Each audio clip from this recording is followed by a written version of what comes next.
Welcome back to the only podcast recorded by a writer walking her dog, where you learn how to write a book that doesn't suck. I'm your host, Jaimie Engle of the Write Engle, and I'm glad you're back for some more writing communication here. We've got some great ideas today. I'm thinking Pantster versus outliner. What do you guys think? With a raise of hands, no, just kidding. Would love to be able to see you, but not today. So a lot of people, they outline. And then other people, they just write by the seat of their pants. And that has collectively been deemed the pantser or the outliner. My best friend says, I am an outlining pantser because I call myself a pantser, and yet I know the whole story in my head. So that was who I was when I first started writing. Now I would say I am a true outliner who outlines by the seat of her pants, maybe. So what's the difference, right? Why would you choose one over the other? I don't know. I'll give you my opinion. I think it's a matter of time in edits. When you outline and you get to the end of your story and you begin your editing process, there tends to be less to do in terms of total story structure versus when you outline and you kind of have to figure out what pieces of the story stay, which go, where there's holes that need to be filled, etc. Because when you outline, you really take care of most of that thought process in the outlining process. My outlines tend to be, 6 to 15 pages. And I do handwrite, so you got to always keep that in mind when I say page numbers. I know an author who is at one of my very first conferences. His name is Davis Bunn. And I believe Mr. Bunn said he writes 40-page or 70-page outlines, like something that I just remember hearing and going, that's like a third of my book. I just can't even. But that's how he does it, and it works for him. He's a best-selling author. I am not, so there you go. So when you are thinking about which way to go, just keep that in mind. Like, of course, we all have to do the same amount of edits when it comes to actual editing, because editing is a process. But that same best friend, she is a total pantser, and she actually ends up rearranging her chapters and scenes at the end in such a way that it makes me dizzy, because it's fascinating how she can take her story and break it apart like Frankenstein's monster and come out with this beautiful book. And she's just got the knack for that, and I just don't. I write the story, it comes out, that's the way it's going to go. That's the linear format I've chosen, even if there's flashbacks welded in there. So that's me. Pantser, my very first 2 books, I was a pantser in a way. I guess I was an outlining pantser because I knew both of them were going to end with epic battles, one historically and one fantastically. But, I pretty much knew how the books were going to open and that I wanted to lead to a battle. And that was it. Everything else I just figured out as I went. And they both have done fine for me. I enjoyed, I guess, the difference in Pantster and outliner, the biggest anyway. Hold on. Picking up some nuggets while I drop nuggets on you. Is the idea that you are your first reader as a writer, obviously. But what is fascinating to me is that process is different when you outline or don't outline. When I was writing my book, Dreadlands, I remember clearly one point where the little sister's back at camp, and the big brother and the girl that they met are fighting this wolf shifter at the lake. And the wolf runs off. And the girl says, "What about your sister?"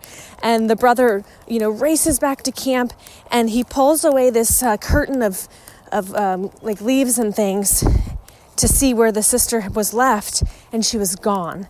And I remember like dropping my pencil and putting my hands on my head and being like, "Oh my God, where is she? Who took her?" Because I had no idea.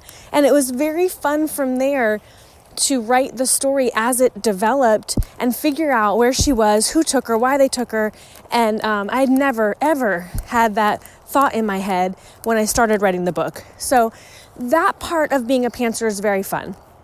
You really get to develop the story as it comes to you. And, not that you don't have that freedom when you outline, but it's kind of like people who wait to see if it's a boy or a girl when it's born.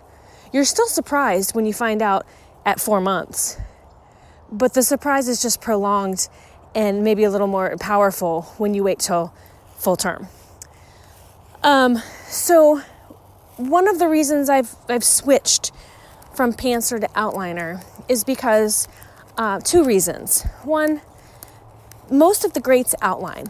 Most of those guys and girls who write full-time and get paid money to actually write books full-time, they outline. And that is my understanding. That is my research. That's what it's proven to me. And I want to be a great.